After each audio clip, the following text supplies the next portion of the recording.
आज कर्जत शहरात या संत सद्गुरू गोदड महाराजांच्या पावनभूमीत बारामती शेगाव ही गाडी 18व्या वर्षात पदार्पण करत आहे। सतत सातत्य ठेवून ही गाडी बारामती ते शेगाव ती अविरत चालू आहे आणि इथून पुढेही ती चालू राहील। आज ह्या गाडीचं स्वागत कर्जत शहरातील कर्जत तालुक्यातील सर्व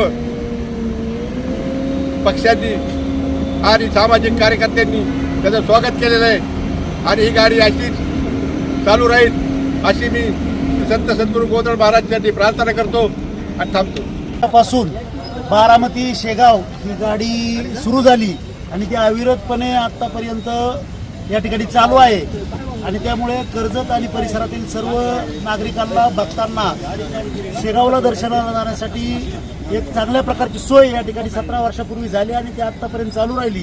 त्यासाठी प्रयत्न केलेले आमचे दांडे आबा, त्याचबरोबर गावातले सर्वच ग्रामस्थ, राजू शेठ या सर्व लोकांनी यासाठी प्रयत्न घेतले, कष्ट घेतले आणि त्या प्रयत्नातून ही गाडी चालू झाली। ही गाडी आतापर्यंत 18व्या वर्षात पदार्पण करत आहे, याचा आनंद सर्व गावकऱ्यांना आहे आणि म्हणून आज या गाडीची पूजा करून वाहकाची चालकाची या ठिकाणी सत्कार करण्यात आला आणि या ठिकाणी ही गाडी अशाच पद्धतीने अविरत चालू राहून प्रवाशांची सोय होत राहू अशी या निमित्ताने या ठिकाणी अपेक्षा व्यक्त करतो आणि थांबतो।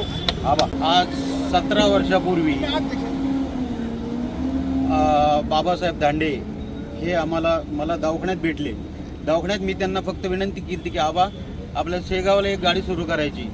आबांनी फक्त आणि फक्त 15 दिवसात ती गाडी सुरू केली आणि त्यापासून ही गाडी आजपर्यंत 18व्या वर्षात आज पदार्पण करीत आहे। अगदी फुल चाललेली आहे आणि सर्व गजानन महाराजांच्या सेवे भक्तांना आज काही का होईना पण तिथपर्यंत जाऊन दर्शन मिळतं हे आम्हाला फार भाग्याची गोष्ट आहे। श्री संत गजानन महाराज की दांडे आबा यांच्या प्रयत्नाने सुरू झालेली आपली शेगाव बारामती ही गाडी, या गाडीचा आपल्या कर्जत तालुक्यातील प्रवाशांना भरपूर लाभ झालेला आहे व त्याबद्दल आपण प्रथमतः दांडे आबाचे स्वागत करू, आभार मानू आणि ह्या गाडीला पण कायमस्वरूपी चालू राहावी अशा शुभेच्छा देतो।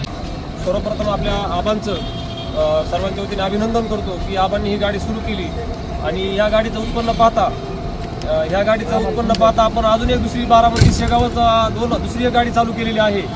दोन्ही गाड्या खूप चांगल्या प्रमाणामध्ये चालत आहेत आणि सर्वांचं हे आपलं प्रेमाचं आणि जिव्हाळ्याचं नातं आहे, असं कायमस्वरूपी राहावं ही सर्वांकडे अपेक्षा करतो आणि आपल्या कार्यक्रमाला इथेच थांबतो। तर वेळेचं सर्वांना बंधन आहे। धन्यवाद। आपले LICचे साहेब बारटके साहेब यांनी सूचना केली की आबा तुम्ही बारामती डेपोमध्ये कार्यरत आहात आणि बारामती आगाराची बारामती शेगाव ही बस चालू व्हावी अशी त्यांनी मला सूचना केली। तर अगदी त्यांच्या शब्दाला मान देऊन मी 15 दिवसामध्ये बारामती शेगावची ऑर्डर आणली आणि वरून ऑर्डर आणली मुंबईपासून पार।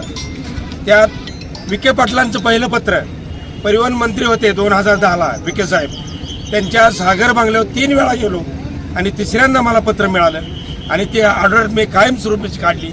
मला खूप विखे पाटलांनी सहकार्य केलं आणि त्यांनी एक शब्द दिला मला बोलून घेऊन की जर काय पुढचं नडत असलं तर मला सांगा। त्यांनी स्वतः पियाला सांगितलं यांचा नंबर घ्या, आपला नंबर द्या त्यांना। त्यांनी इतकी खूप सेवा केली म्हणून मी ही गाडी चालू शकलो। मी स्वतः 1 वर्षभर कंटिन्यू बारामती शेगाव गाडी चालवली। 67,000 रुपये उत्पन्न आणणारी पहिली गाडी महाराष्ट्रातली TCRMच्या तर्फे माझा सत्कार झाला म्हणून या गाडीचं इतकं जबरदस्त उत्पन्न आहे। अशीच वेळोवेळी मी सेवा केल्यामुळं माझ्या घरचं प्रचंड उत्पन्न वाढ आहे ही गजानन महाराजांची कृपा। आणि 2 शब्द माझे मी संबोधले